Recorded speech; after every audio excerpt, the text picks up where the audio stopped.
Hello, my name's Rashawn Massey. This is Jay Sean and Amari Massey.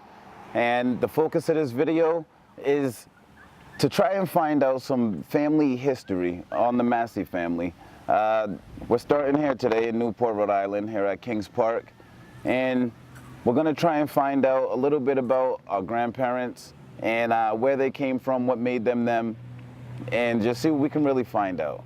It all started in April 2012 when my brother Brandon was speaking to my Aunt Loretta about the family.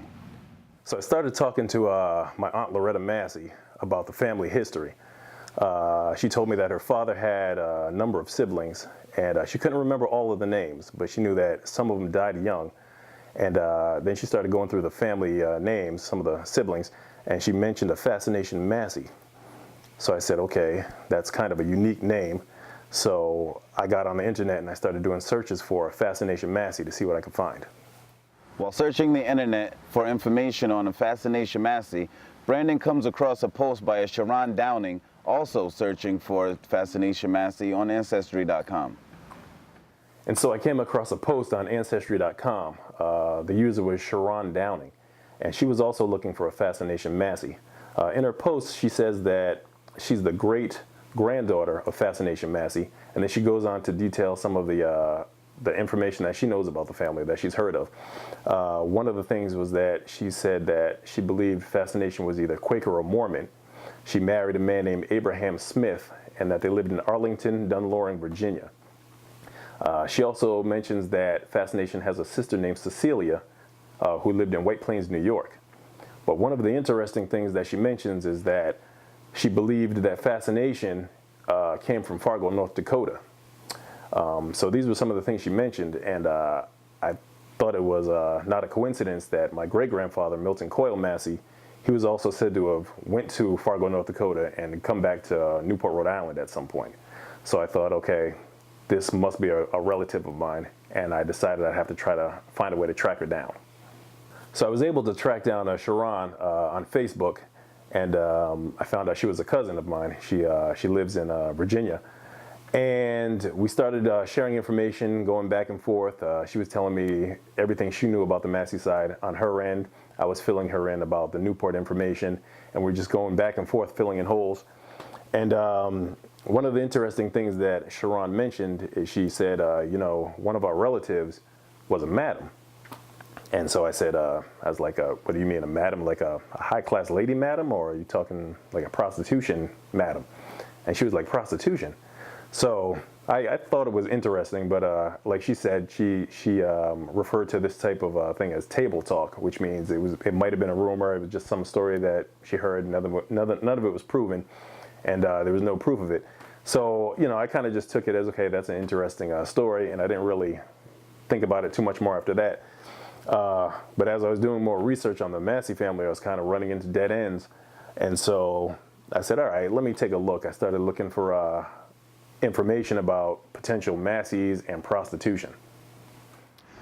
After researching on the internet using the keywords Massey and prostitution, Brandon stumbles upon some information related to Fargo, North Dakota.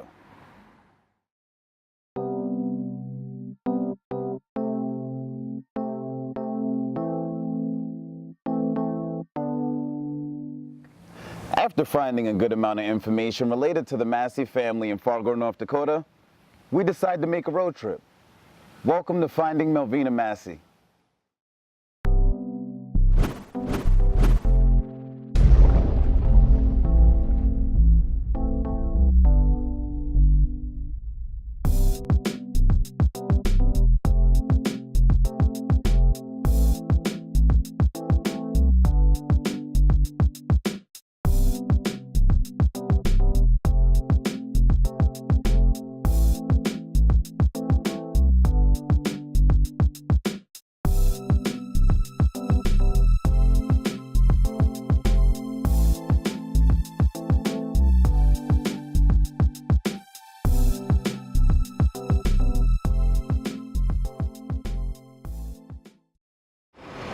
So today we're in Moorhead, Minnesota at the Hjemkomst Center, which is the Historical and Cultural Society of Clay County.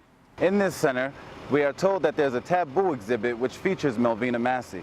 So we're going to go in and take a look and see what we can find.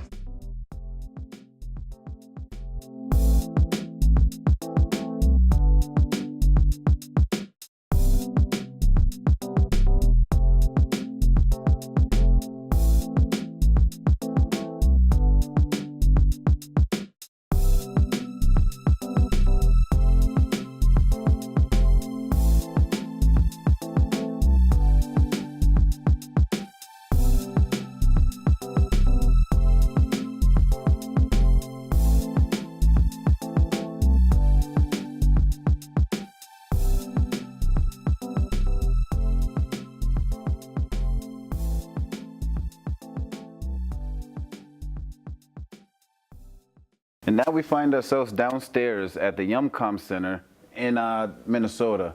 We're viewing the Taboo Fargo Moorhead Unmentioned History exhibit. We're gonna start off here with the Ku Klux Klan and their arrival to the area. Then we move on to a little bit of violent crime here. Got a nice replica, a nice original piece. Then we come here to Melvina Massey. This is the focal point of what we're doing here. And we have a little brief history from 1838 to 1911. Here in the picture, we have color-coded 217 2nd Street North, where Madam Melvina Massey lived, which is going to be this house way up here in the corner. I'm not sure if you guys can see it, but basically this is the exhibit on Melvina Massey here in Minnesota. And it's very in detailed, It's like they have everything from the death records to the will going on here. We have a couple of the other madam houses from the area. Brief history, the chronological order here, down here from the 38 to 11. Some great information. If you guys can get a chance to come out here and visit it, I definitely recommend you do. Now this is in the Fargo Moorhead area. As you can see here, the place was called the Crystal Palace. In the area known as the Red Light District, or in this area it was known as the Hollow. And that's what it was called in Fargo. We move down a bit, still in the times and in the history. We have the divorce. I guess this area was the divorce capital of the world. But with what Melvina Massey was into, how could you blame it from being the divorce capital of the world, really? And then we come down here to bootlegging. The strange thing is, right across the river, we had basically in Fargo, there was no drinking allowed.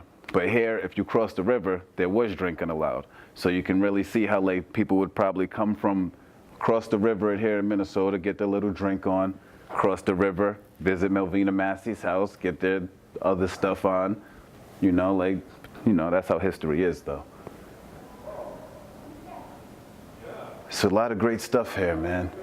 It's just amazing what our travels bring us when you're just searching, when you're really in depth, ready to delve in and really just get all the information that you can. Where it will bring you it's amazing. And we're not done yet. This is just what's in the museum. So now we're gonna go a few other places, go grab a bite to eat or something. But stick with us. Got a lot of exciting information coming up for you guys, and we're gonna take you on a trip. So just stay tuned.